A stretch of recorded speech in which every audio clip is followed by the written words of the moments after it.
Why do human beings feel most anxious precisely when they try hardest to stay in control? In modern society, control has become synonymous with safety. We control our schedules, diets, careers, relationships, even our emotions, believing that if we can manage enough variables, we can finally feel at peace. Yet the more we attempt to dominate life's uncertainty, the more unstable we become internally. Neuroscientists describe this as the illusion of control bias, our tendency to overestimate how much influence we truly have over unpredictable events. When the outcomes of life defy our plans, the brain's threat circuits activate. Anxiety, frustration, and doubt follow. Sheikh Abdul Qadir Jilani teaches that peace is not the product of mastery, but of surrender, that stability is not achieved by controlling outcomes, but by trusting the underlying order of reality itself. This philosophy of tawakkul, intelligent trust, offers a system of psychological coherence and emotional regulation. Modern science increasingly supports his ancient insight. Psychologically, the desire for control arises from a deep association. Control equals safety.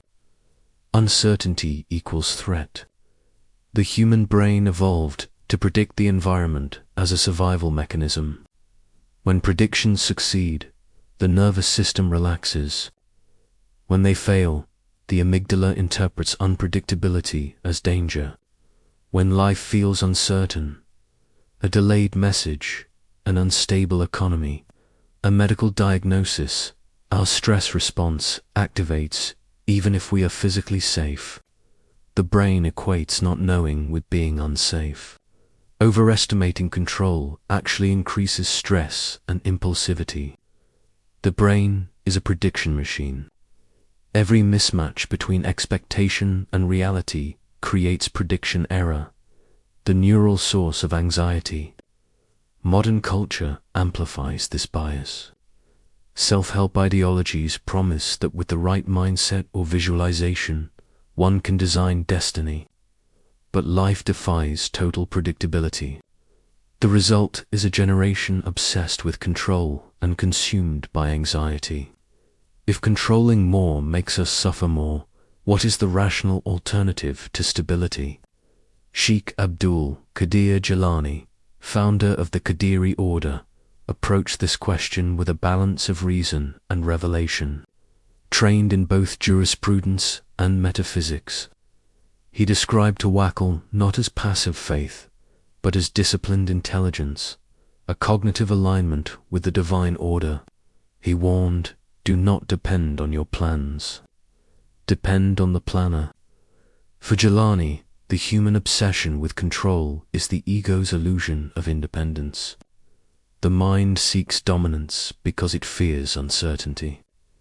The soul understands that uncertainty is not chaos, but concealment, the unseen logic of divine orchestration.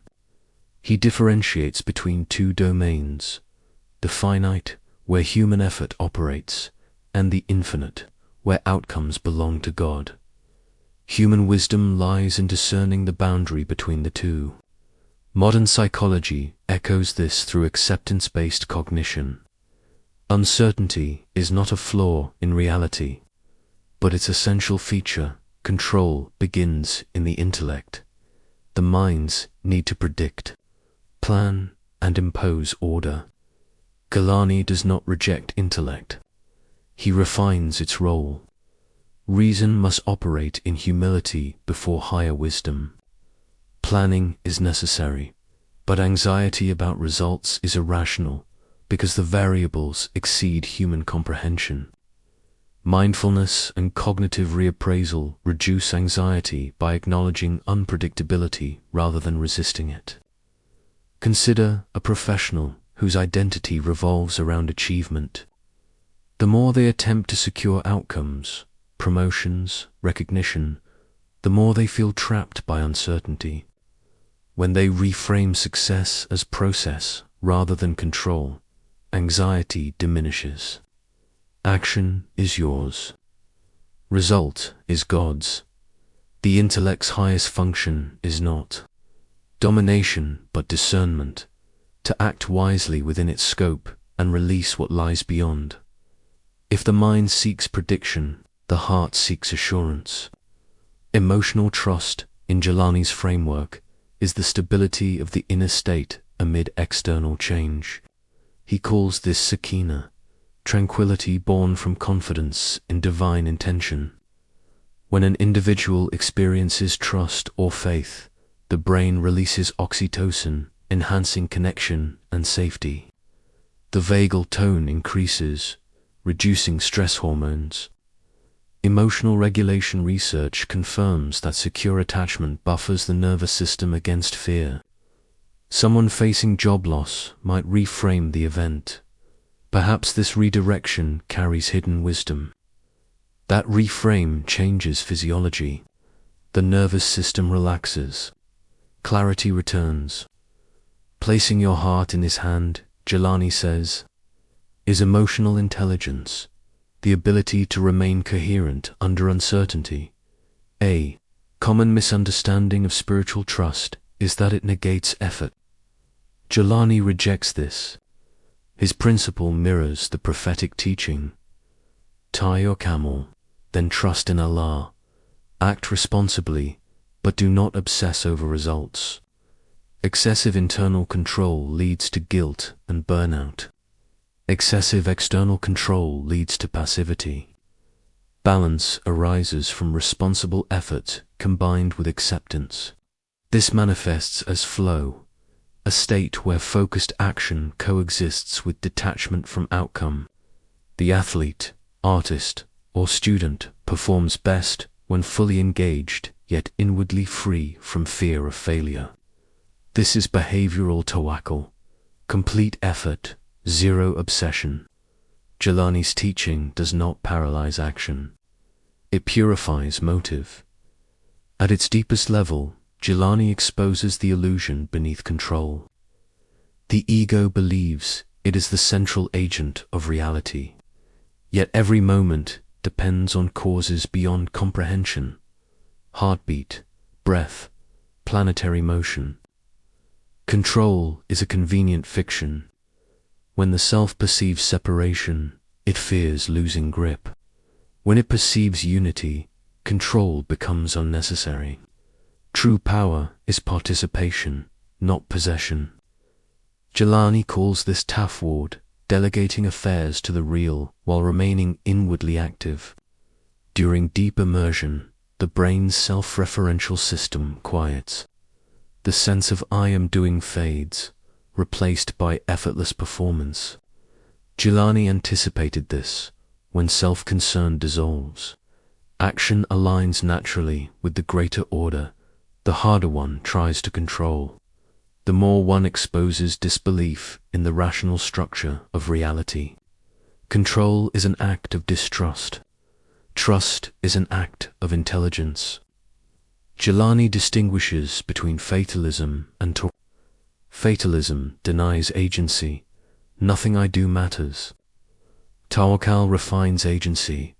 My actions matter, but they are not the source of outcomes. It preserves initiative while dissolving delusion. Control is reactive egoism.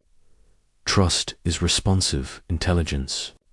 The mind's attempt to predict fragments attention, while trust integrates perception into coherence. Uncertainty no longer triggers threat, but curiosity. Freedom is not the power to control experience, but the willingness to participate in it fully. Let go of what you imagine, and reality will show itself. To translate Jilani's philosophy into practice, we can think in terms of 5 daily disciplines: perception, awareness. Notice moments when the impulse to control arises. Labeling these sensations activates rational calm. Reframing uncertainty, transform fear into curiosity. Instead of what if this goes wrong, ask, what if this is guidance? Ritualized surrender, say, I delegate this to divine wisdom. Such surrender triggers physiological calm.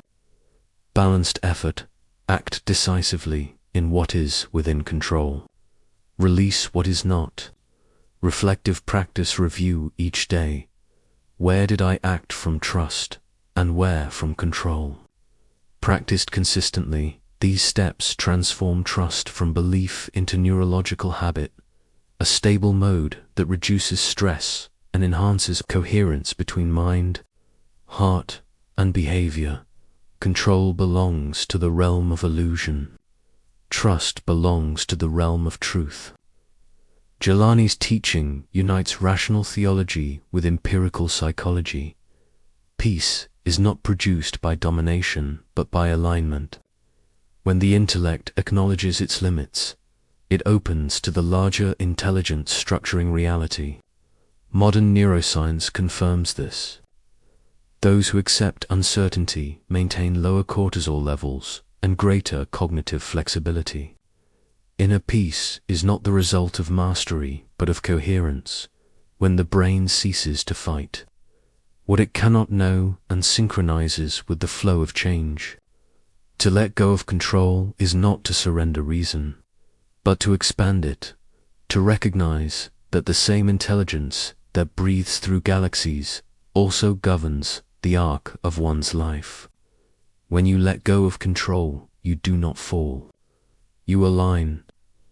Trust is not faith in specific outcomes, but confidence in the one who arranges them.